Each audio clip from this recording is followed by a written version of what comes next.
हरे कृष्णा। आप सभी का दिन शुभ और मंगलमय हो। इससे पहले का अध्याय सुनने के लिए, वीडियो को लाइक और कमेंट्स करने के लिए आप सभी का बहुत बहुत धन्यवाद। अगर भगवान के प्रति सच्चा प्रेम हो, समर्पण भाव हो और मन में भक्ति सच्ची हो, तो भगवान अपने भक्तों की चाहे कितनी भी परीक्षा ले ले, उनको चाहे जीवन में कितने भी दुख मिल जाएं, ऐसे भक्तों के जीवन में एक समय ऐसा जरूर आता है जब पूरे सब्र का फल उन्हें जरूर मिलता है। कभी कभी सच्चे मन से भक्ति करने के बाद भी बहुत सारे दुख हमारे जीवन में आ जाते हैं, या हमें मनचाहा जो भी फल है वो नहीं मिल पाता। ऐसे में हमारे मन में यदि भगवान के प्रति भक्ति ऐसी ही बनी रहे, तो भगवान अपने भक्तों के जीवन में जो कुछ भी चाहिए उससे कहीं अधिक दे देते हैं। और आज के अध्याय का शुभारंभ भी भगवान कृष्ण से जुड़ी कहानी से होगा। उम्मीद है इस कहानी को सुनने के बाद आपके मन में भगवान के प्रति भक्ति और भी अधिक बढ़ जाएगी। वीडियो के लास्ट में आप तुलसी माता की आरती और चालीसा पाठ भी सुनेंगे। कहानी के अनुसार एक गांव में एक किसान रहता था। उसके 3 बेटे थे। किसान और उसकी पत्नी दिन भर खूब मेहनत करते और बड़ी मेहनत से फसलें उगाते। दोनों पति पत्नी भगवान कृष्ण की पूजा करते थे और उन पर बहुत विश्वास करते थे। उन्हें भगवान कृष्ण पर इतना विश्वास था कि उन्हें लगता था कि उनके तीनों वक्त का भोजन भगवान के आशीर्वाद से ही प्राप्त होता है। और तो और उनके यहाँ 3 बेटे थे जिन्हें वे दोनों पति पत्नी भगवान कृष्ण का ही आशीर्वाद मानते थे। किसान ने अपने तीनों बेटों का नाम भी भगवान कृष्ण के नाम पर ही रखा था। गोपाल, कान्हा और मोहन, ये तीनों किसान के बेटे थे। सबसे छोटा कान्हा उन्हें 5 साल पहले एक सुबह मंदिर की सीढ़ियों पर मिला था। किसी ने उस छोटे से बच्चे को वहां रखकर छोड़ दिया था। किसान ने मंदिर के आसपास रहने वाले बहुत लोगों से पूछा कि क्या ये किसी का बेटा है, क्या कोई इसके माँ बाप को जानता है, लेकिन किसी को कुछ नहीं पता था। बहुत दिनों तक किसान उस बच्चे के असली माता पिता का इंतजार करता रहा। जब कोई उसे लेने नहीं आया तो भगवान कृष्ण का आशीर्वाद समझकर वो उस बच्चे को अपने घर पर लाकर पालने लगा। उसकी पत्नी और उसने अपने बच्चे की तरह उस बच्चे का पालन पोषण करना शुरू कर दिया और उसका नाम रख दिया कान्हा। एक दिन की बात है, किसान ने अपने तीनों बेटों को अपने पास बिठाया और बिठाने के बाद पूछने लगा, बच्चों आज समय आ गया है, क्योंकि आज मैं ये जानना चाहता हूँ कि तुम तीनों हम दोनों के लिए क्या कर सकते हो, क्योंकि अब हम दोनों पति पत्नी धीरे धीरे बूढ़े हो रहे हैं और अब हम उतना काम करने के लायक भी नहीं रहे, ना ही हम फसलों में मेहनत करने के लायक रहे। पिताजी की बात सुनकर बड़ा बेटा मोहन कहने लगा, पिताजी आपने मेहनत करके हमें पाला पोसा, पढ़ाया लिखाया और अच्छी शिक्षा भी दिलाई, और इस तरह से अब हमारा भी फर्ज है कि हम आपके लिए कुछ करें। पिताजी और माँ जी, आप बिल्कुल चिंता ना करें। मैं शहर जाऊंगा और नौकरी करके खूब पैसे कमाऊंगा, फिर एक बड़ा सा घर खरीदूंगा और फिर आप दोनों को अपने पास रख लूंगा। आप दोनों की सेवा करने के लिए नौकर चाकर भी रखूंगा और इस तरह मैं खूब पैसे कमाऊंगा। मंझला बेटा गोपाल कहने लगा, माँ जी, पिताजी, आप दोनों की तीर्थ यात्रा करने की बहुत इच्छा है, ये बात मैं बहुत अच्छे से जानता हूँ, और आपको मैं अपने साथ रखूंगा। इतना ही नहीं, मैं आपको सारे तीर्थों की यात्रा भी कराऊंगा, सारे धाम घुमाऊंगा। अब सबसे छोटा बेटा कान्हा, जो कि 5 साल का था, वो चुपचाप सबकी बातें सुन रहा था। जब उसकी बारी आई तो कहने लगा, माँ, पिताजी, आपको कहीं जाने की जरूरत नहीं, मैं आपको आपके जीते जी श्री राधा कृष्ण के दर्शन करवाऊंगा। सबने कान्हा की बात सुनी तो सोचने लगे कि अरे बच्चा है, कुछ समझ नहीं रहा, ये तो अभी नादान है, इसे क्या पता इसने क्या बोला। और वहां पर उसके माता पिता और उसके बड़े भाइयों ने उसकी बात को हंसी में टाल दिया। उधर नन्हा मुन्ना कान्हा रात भर ये सोचता रहा कि मैंने माँ पिताजी से कह तो दिया कि मैं आप दोनों को राधा कृष्ण के दर्शन करवाऊंगा, लेकिन मैं राधा कृष्ण को ढूंढूंगा कहाँ, पता नहीं कहाँ रहते होंगे, और मैं तो उनका घर भी नहीं जानता, अब कैसे करूं। इस तरह कान्हा रात भर सोचता रहा और सुबह के समय जब घर में सब सो रहे थे तो कान्हा चिंता के मारे घर से निकल आया। उसने भी मन में ठान लिया था कि कैसे भी मैं भगवान कृष्ण और राधा रानी के दर्शन अपने माँ पिताजी को करवा के ही रहूंगा। अब इस तरह से नन्हा मुन्ना कान्हा चलते चलते घने जंगल में आ गया। और वहां जंगल में रास्ता भटक गया। चलता रहा, चलता रहा। सुबह से शाम हो गई। शाम को थककर कान्हा एक पेड़ के नीचे जाकर बैठ गया। नन्हा मुन्ना कान्हा, उसके पाँव में भी कांटे चुभ गए। पैर बुरी तरह से दर्द कर रहे थे। जोर से भूख प्यास भी लग गई थी, लेकिन खाने को कुछ था नहीं। पेड़ की छाया में लेटा और वहीं उसे नींद आ गई।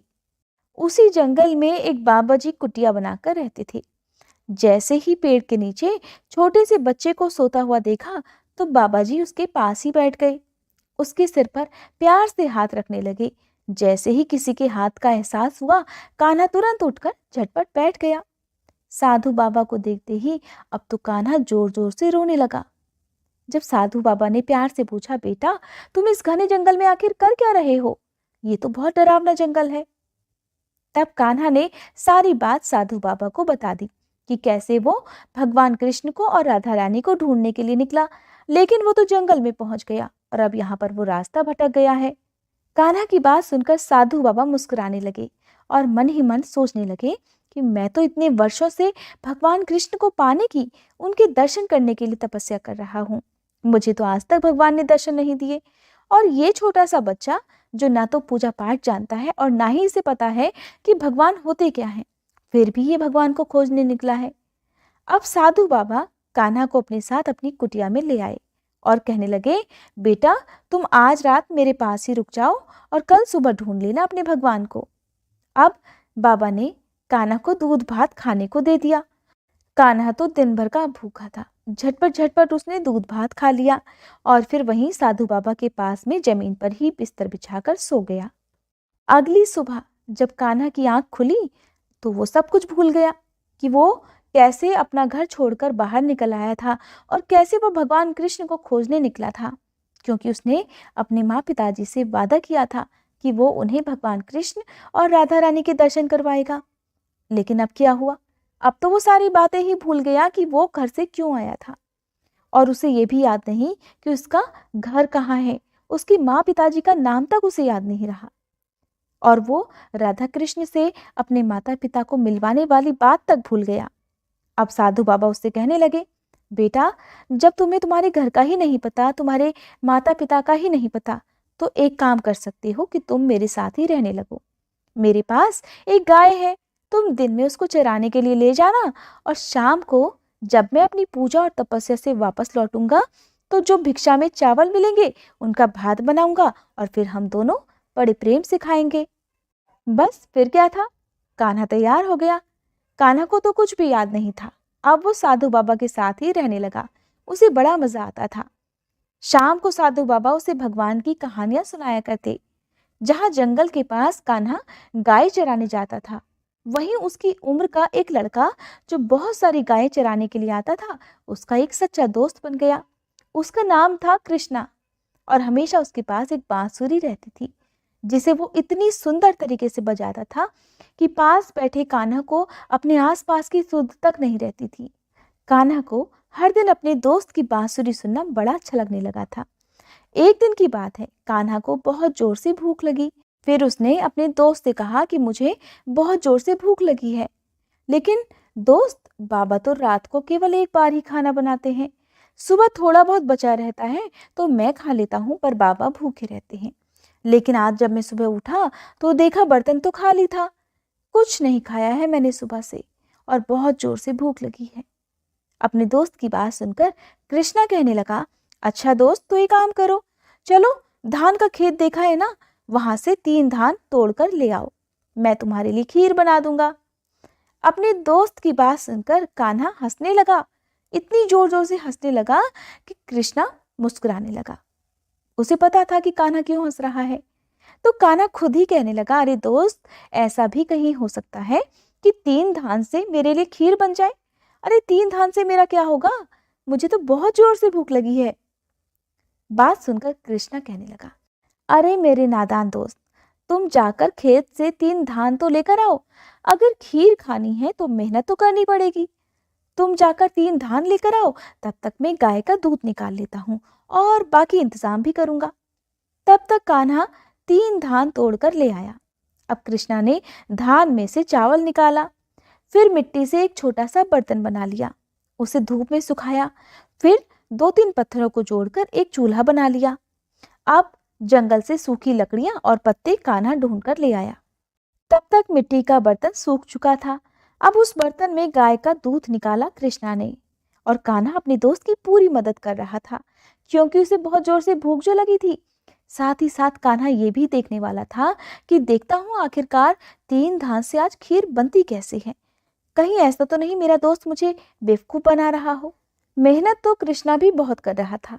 आखिरकार उसके भूखे दोस्त का जो सवाल था, और उसे अपने दोस्त को भूखा देखना बिल्कुल भी अच्छा नहीं लग रहा था। तब कृष्णा ने 2 पत्थरों को रगड़कर चूल्हा जलाया, फिर खीर बनाई गई। तब तक कान्हा एक पेड़ पर चढ़कर झटपट झटपट 2 पत्ते तोड़ लाया। अब जब खीर बन गई तो एक पत्ते में कृष्णा ने कान्हा के लिए खीर निकाली और उसे खाने के लिए दे दी, और दूसरे पत्ते पर अपने लिए खीर परोस ली। कान्हा ने जैसे ही खीर मुंह में रखी, उसे खीर तो बहुत स्वादिष्ट लगी। इतनी स्वादिष्ट खीर, इतनी स्वादिष्ट खीर कि उसने कभी नहीं खाई थी। जितनी बार बर्तन में से निकालते, दोनों खाते, बर्तन खीर का फिर से भर जाता। अब इसी तरह से दोनों ने पेट भरकर खीर खा ली, लेकिन मिट्टी का वो छोटा सा बर्तन खीर से लबालब भरा ही रहा। जब खाते खाते दोनों का पेट भर गया तो कान्हा अपने दोस्त कृष्णा से कहने लगा, थोड़ी सी खीर मैं अपने बाबा के लिए ले जा सकता हूँ? मेरे बाबा को ये खीर बहुत पसंद आएगी। कृष्णा ने वो पूरा बर्तन ही बाबा के लिए दे दिया। उधर शाम को जब कान्हा ने बाबा को वो खीर वाला बर्तन दिया और दिन भर की पूरी बात बता दी कि कैसे उसके दोस्त ने केवल 3 धान से उसके लिए इतनी खीर बना दी कि उसने और उसके दोस्त ने पेट भरकर तो खा ली, और वो देखिए बाबा के लिए भी ले आया। साधु बाबा जो वर्षों से भगवान कृष्ण के ध्यान में लीन रहते थे, उनकी तपस्या करते थे, उन्हें प्रसन्न करने के लिए तरह तरह उपाय करते थे, अब उन्हें विश्वास हो गया कि कान्हा का दोस्त कोई और साधारण बालक नहीं है, वो साक्षात कृष्ण भगवान ही थे। सारी बात जानकर बाबा ने कान्हा से कहा, बेटा कल तुम अपने दोस्त को यहाँ लेकर आ सकते हो। कान्हा अपने बाबा से कहने लगा, ठीक है बाबा, मैं अपने दोस्त से कहकर देखूंगा, अगर वो आ जाएगा तो बहुत अच्छी बात है। और फिर अगले दिन जब कान्हा अपने दोस्त कृष्णा से मिला तो कृष्णा से बाबा वाली बात कहने लगा कि बाबा ने उसे बुलाया है। सुनकर कृष्णा कहने लगा, ठीक है शाम को चलेंगे। और फिर उन दोनों ने उसी तरह से खीर बनाई, और खीर खाने के बाद कृष्णा पेड़ के नीचे बैठकर बांसुरी बजाने लगा। आज अंधेरा बहुत हो गया था, तो कृष्णा ने कान्हा से कहा, चलो आज मेरे घर चलो, सुबह मैं तुम्हें बाबा की कुटिया में छोड़ दूंगा और तुम्हारे बाबा से भी मिल लूंगा। कान्हा को अपने दोस्त की बात बहुत अच्छी लगी, और फिर वो कृष्ण के साथ उसी के महल जैसी गौशाला में जा पहुंचा, जिसमें 108 कमरे थे। जी हाँ, पूरे 108 कमरे थे। कान्हा ने अपने जीवन में कभी भी इतना बड़ा घर नहीं देखा था, और न ही इतने ढेर सारे कमरे देखे थे। कान्हा तो चुपचाप खड़ा हुआ था। तब कृष्णा अपने दोस्त से कहने लगा कि दोस्त, तुम इनमें से किसी भी एक कमरे में सो जाओ, मैं भी जा रहा हूँ सोने, आज हम दोनों थक भी तो बहुत गए हैं ना। कृष्णा के जाने के बाद जैसे ही कान्हा ने एक कमरे का दरवाजा खोला तो उसमें राधा कृष्ण और एक गाय थी। ये देखकर कान्हा ने दूसरा दरवाजा खोला, वहां देखा, वहां पर भी राधा रानी और श्री कृष्ण थे, और साथ में थी एक गाय। अब इसी तरह कान्हा ने सभी 108 कमरे खोलकर देख लिए, और सभी में देखा तो वहां भगवान कृष्ण, राधा रानी और एक गाय थी। ये देखकर कान्हा बाहर खड़ा होकर अपने दोस्त पर गुस्सा हो गया। उसने सोचा, सारे के सारे कमरे तो भरे हुए हैं, मैं किस कमरे में जाकर सोऊं? और वो गुस्सा होकर बाहर ठंड में ही सो गया।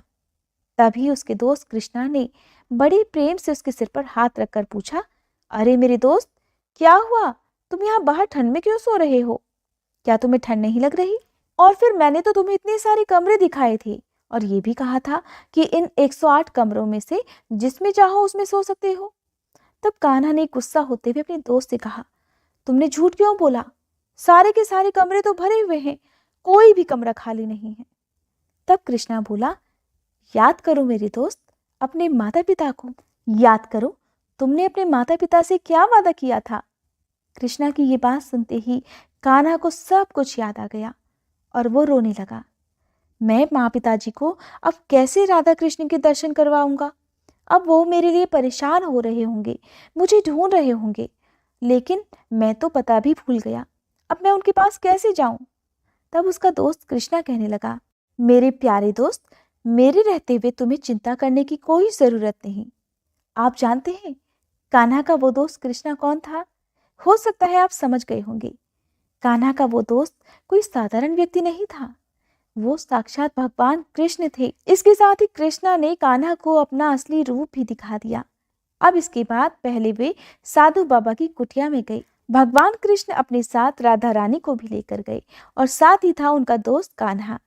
साधु बाबा ने जब अपनी कुटिया में साक्षात भगवान के दर्शन किए तो मानो उनके तो वर्षों की तपस्या सफल हो गई, उनका जीवन ही सफल हो गया। और फिर कान्हा के गांव उसके माता पिता के पास भगवान कृष्ण राधा रानी के साथ गए। किसान और उसकी पत्नी अपने बेटे को देखकर बहुत खुश हुए और कान्हा ने अपने माता पिता से किया हुआ वादा भी निभा दिया। कान्हा ने भगवान कृष्ण और राधा रानी से अपने माता पिता को मिलवाया। इस तरह उसका वादा भी पूरा हो गया। भगवान के साक्षात दर्शन कर किसान और उसकी पत्नी की इच्छा पूर्ण हो गई, उनका जीवन धन्य हो गया। अब किसान की छोटी सी झोपड़ी महल में बदल गई और दास दासियां सबकी सेवा करने लगे। और ये सब भगवान कृष्ण के चमत्कार से संभव हुआ। अब सुनिए आज का अध्याय। आप सुन रहे थे कि भगवान शिव और जलंधर के बीच भयंकर युद्ध हो रहा था। तो इधर उन दोनों के बीच में भयंकर युद्ध हो रहा था। उधर वृंदा ने स्वप्न में देखा कि उसका पति समस्त अंगों में तेल मलकर नंगे शरीर भैंसे पर सवार होकर प्रेतों के साथ दक्षिण दिशा की ओर जा रहा है। ये स्वप्न देखकर वृंदा अत्यंत चिंतित हो गई। अपने व्याकुल मन को शांत करने के लिए वह महल, अटारी, गौशाला और वाटिका आदि पर घूमने लगी, लेकिन उसे कहीं भी शांति नहीं मिली। तब वह एक वन से दूसरे वन में जा पहुंची। वहां उसने सिंह जैसे मुख वाले 2 राक्षस देखे। उन्हें देखकर वह सहसा भयभीत हो गई और एकदम वहां से भाग खड़ी हुई। आगे जाकर उसने एक तपस्वी और उनके एक शिष्य को देखा और उनसे अपनी रक्षा करने के लिए प्रार्थना करने लगी। वृंदा की विनय सुनकर मुनि ने एक हुंकार से ही उन दोनों राक्षसों को भगा दिया। वृंदा ने विनय पूर्वक मुनि से कहा, हे मुने, मेरे पति जलंधर और महादेव जी में घोर युद्ध हो रहा है। उसमें विजय किसकी होगी बताने की कृपा करें, क्योंकि आप तो अंतर्यामी हैं, आप सब कुछ जानते हैं। वृंदा के वचन सुनकर मुनि ने आकाश की ओर देखा। उसी समय 2 बंदरों ने आकर मुनि को प्रणाम किया और फिर मुनि का संकेत पाकर वे दोनों बंदर वहां से चले गए। थोड़ी देर बाद वे दोनों बंदर आकाश की ओर से आए और उन्होंने जलंधर दैत्य का सिर और धड़ लाकर पटक दिया। वृंदा अपने पति के मृत शरीर को देखकर अत्यंत दुखी हुई और विलाप करती हुई पृथ्वी पर मूर्छित होकर गिर पड़ी। मुनि ने अपने कमंडल से वृंदा पर जल छिड़का तो उसे कुछ होश आया। तब वह फिर से विलाप करती हुई मुनि से कहने लगी, हे मुने, जिसने देव, गंधर्व और विष्णु सहित तीनों लोकों पर विजय प्राप्त की थी, वो शिवजी के हाथों से कैसे मारा गया? आप तो सामर्थ्यवान हैं, इसलिए किसी प्रकार मेरे पति को फिर से जीवित कर दीजिए। तब मुनि कहने लगे, हे भद्रे, शिवजी के हाथों मारे हुए को जीवित करना तो असंभव है, परंतु फिर भी हम तुम पर कृपा करके इसको जीवित किए देते हैं। ऐसा कहकर मुनि अंतर्ध्यान हो गए और जलंधर जीवित होकर वृंदा के साथ प्रेमालाप करता हुआ आलिंगनबद्ध हो गया। वह शव जलंधर का नहीं था, वरन जलंधर के वेश में स्वयं भगवान विष्णु थे। वृंदा जलंधर वेशधारी विष्णु के साथ उस वन में रमण करती रही। फिर एक दिन अपने पति के वेश में विष्णु जी को पहचान कर वृंदा अत्यंत क्रोधित हुई और बोली कि तुमने मेरा पतिव्रत धर्म नष्ट किया है, इसलिए मैं तुम्हें श्राप देती हूँ। निश्चय ही वह कपट मुनि तुम ही थे और तुमने ही माया द्वारा 2 राक्षस बनाए थे। कालांतर में वे दोनों राक्षस तुम्हारी स्त्री का अपहरण करेंगे और जो तुम्हारा शिष्य था वही बंदर का रूप धरकर तुम्हारी सहायता करेगा। और क्योंकि तुमने मेरे साथ छल किया है, इसलिए तुम अभी इसी समय शिला अर्थात पत्थर हो जाओ। वृंदा के इस प्रकार शाप देने की कथा सुनाने के बाद देवर्षि नारद ने महाराज पृथु से कहा, हे राजन, भगवान विष्णु ने देवताओं और अपने भक्तों की रक्षा करने के लिए ही पतिव्रता वृंदा का शील भंग किया था, इसलिए मन ही मन वे अत्यंत दुखी भी थे। उन्होंने वृंदा से कहा, हे वृंदे, तुम्हारे श्राप को ग्रहण करते हुए मैं अवश्य ही शिला रूप हो जाऊंगा, परंतु तुम भी वृक्ष रूप होकर मुझको प्राप्त होगी। उसी समय वृंदा अपने पति के चरणों का ध्यान करके विष्णु जी के मना करने पर भी अग्नि में प्रवेश कर गई और शिला रूप में भगवान विष्णु वृंदा का स्मरण करते हुए उसकी चिता भस्म में लौटने लगे। उधर युद्ध क्षेत्र में जलंधर दैत्य राक्षसी माया द्वारा पार्वती का रूप धरकर शिवजी को मारने लगा। उसकी इस माया को देखकर शिवजी नीचे को मुख करके बैठ गए। यही उचित अवसर जानकर जलंधर ने शिवजी पर अनेक बाणों से प्रहार कर दिया। इस प्रकार शिवजी को संकटग्रस्त देखकर भगवान विष्णु तत्काल वहां आए और उन्होंने राक्षसी माया का शिवजी को बोध कराया। तब सचेत होकर शिवजी ने अत्यंत वेग से दैत्यों पर भयंकर बाण वर्षा आरंभ कर दी, जिससे भयभीत होकर शुंभ और निशुंभ भी युद्ध क्षेत्र से भाग खड़े हुए। तब शिवजी ने उनको श्राप देते हुए कहा, क्योंकि तुम युद्ध क्षेत्र से भागे हो इसलिए पार्वती जी के हाथों से मारे जाओगे। इधर वृंदा का पतिव्रत धर्म भंग हो जाने से जलंधर का बल समाप्त हो गया था और भगवान विष्णु ने सुदर्शन चक्र अपने तेज सहित शिवजी को दे दिया था। तब शिवजी ने श्री हरि के तेज के साथ अपना और ऋषियों के तप और पतिव्रता स्त्रियों का तेज मिलाकर जलंधर दैत्य पर छोड़ दिया। सुदर्शन चक्र के प्रहार से अब जलंधर का सिर कटकर धरती पर गिर पड़ा। सिर और धड़ अलग होते ही जलंधर का तेज शिव में और वृंदा का तेज पार्वती जी में समा गया। देवताओं ने शिवजी की स्तुति करते हुए उनसे कहा, हे महादेव, जलंधर को मारकर आपने हम लोगों पर महान उपकार किया है, परंतु एक अनर्थ हो रहा है महादेव। वृंदा के पतिव्रत धर्म से मोहित होकर भगवान विष्णु तो निरंतर उसकी चिता भस्म में लौट रहे हैं। इसलिए हे महादेव, हे भोलेनाथ, आप कृपा करके इस विषय में भी कुछ कीजिए।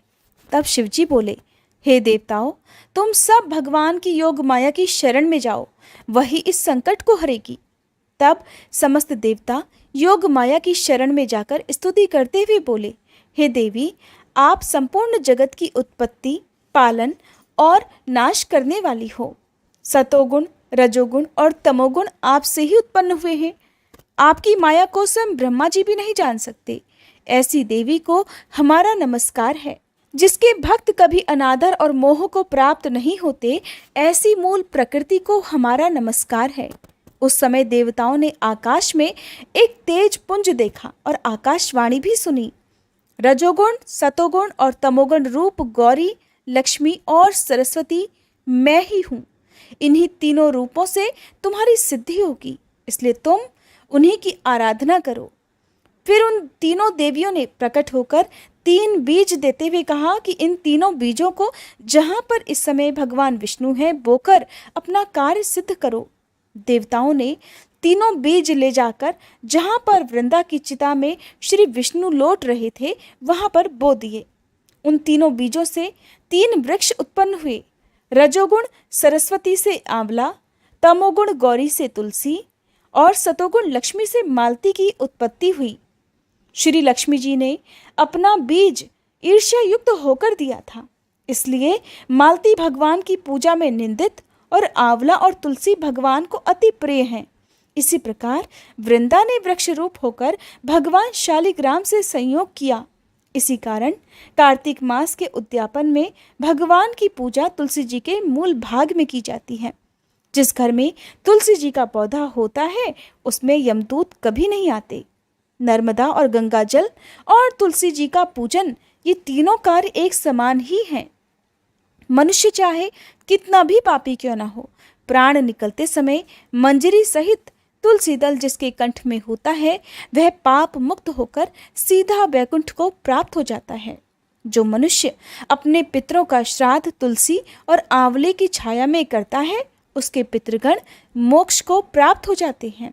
जो मनुष्य मंजरी युक्त तुलसी दल और आंवले का फल मुख में रखता है वह साक्षात विष्णु जी के समान है। जो मनुष्य कार्तिक मास में रुद्राक्ष की माला धारण करता है वह धर्म, अर्थ, काम और मोक्ष को प्राप्त हो जाता है। तुलसी और आंवले का महात्म्य स्वयं श्री ब्रह्मा जी भी कहने में असमर्थ हैं।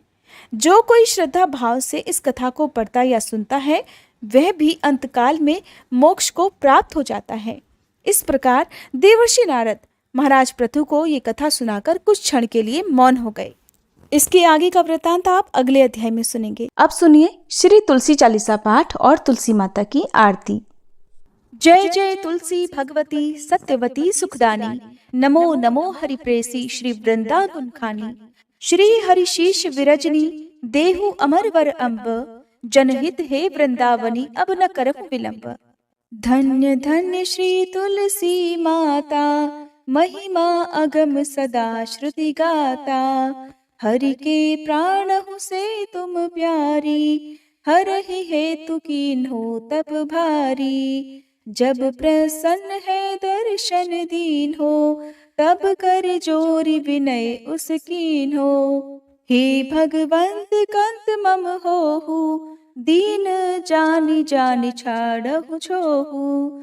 सुनी लक्ष्मी तुलसी की बानी, दीन हो श्राप कंठ पर आनी। उस अयोग्य वर मांगन हारी, हो बिटप तुम जड़ तनुधारी। सुनि तुलसी ही श्रव्यो तेहि ठामा, करहु वास तुहु नीचन धामा। दियो वचन हरि तब तत्काला, सुनहु सुमुखी जानी होहु बिहाला। समय पाई ब्योहरो पाति तोरा, पूजहि आस वचन सत मोरा।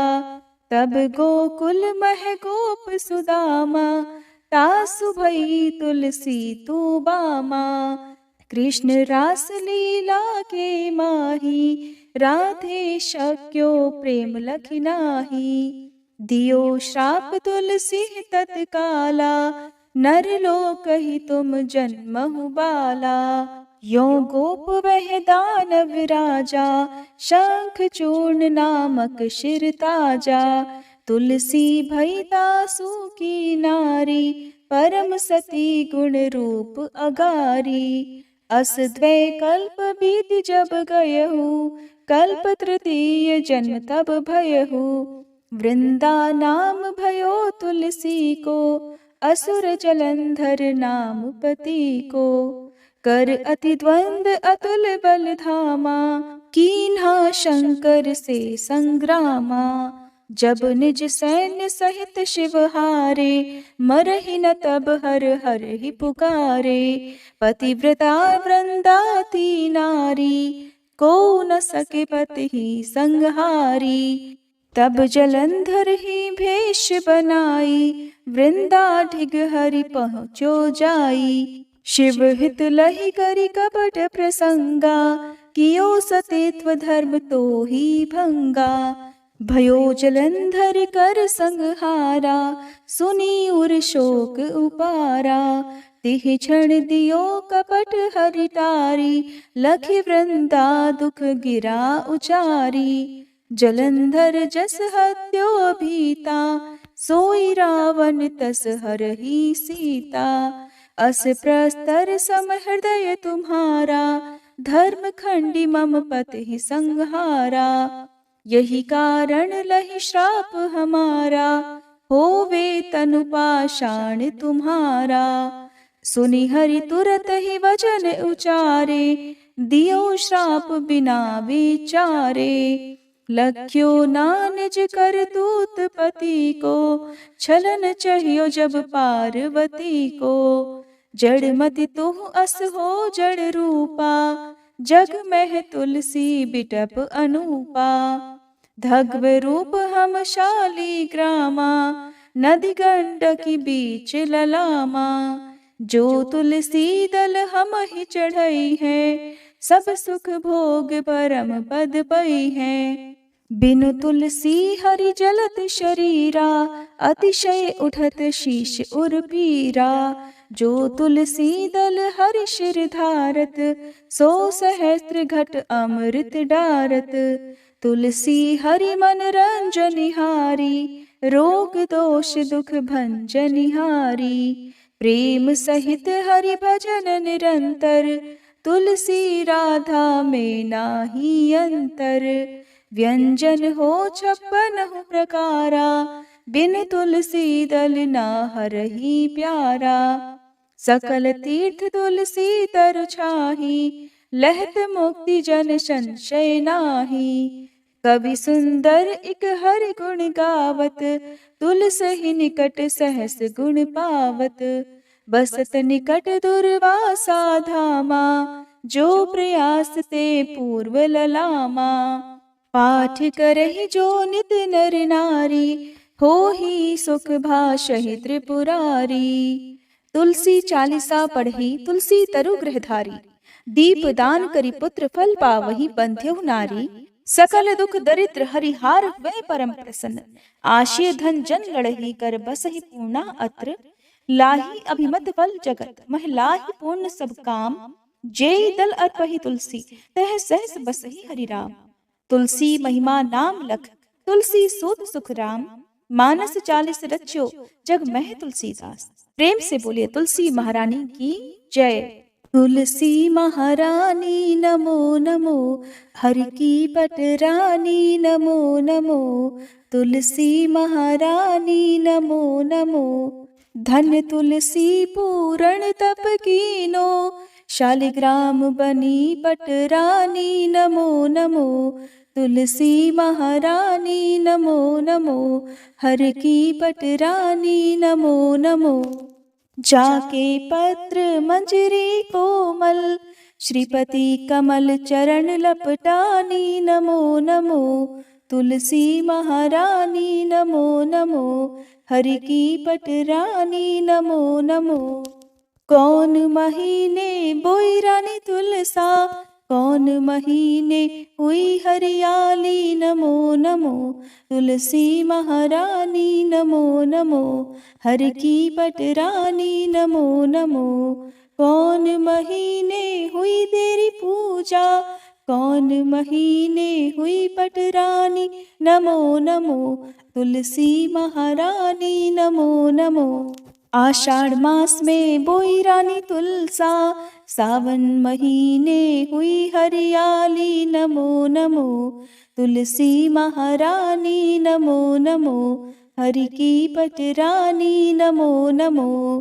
कार्तिक मास में हुई तेरी पूजा, मंगसिर मास हुई पटरानी नमो नमो। तुलसी महारानी नमो नमो, हर की पटरानी नमो नमो। धूप दीप नैवेद्य आरती, पुष्पन की वर्षा बरसानी नमो नमो।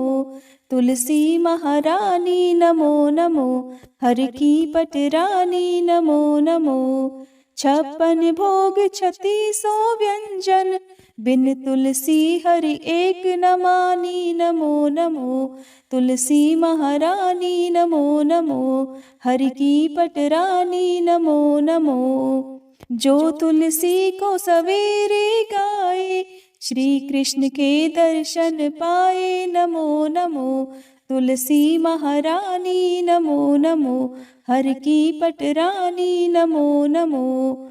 जो तुलसी को दोपहर गाए, खीर खांड का भोग लगाए नमो नमो। तुलसी महारानी नमो नमो, हर की पटरानी नमो नमो। जो तुलसी को सांझ को गाए, श्री कृष्ण की आरती उतारे नमो नमो। तुलसी महारानी नमो नमो, हर की पटरानी नमो नमो। जो तुलसी को रात को गाए, श्री कृष्ण के चरण दबाए नमो नमो। तुलसी महारानी नमो नमो, हर की पटरानी नमो नमो।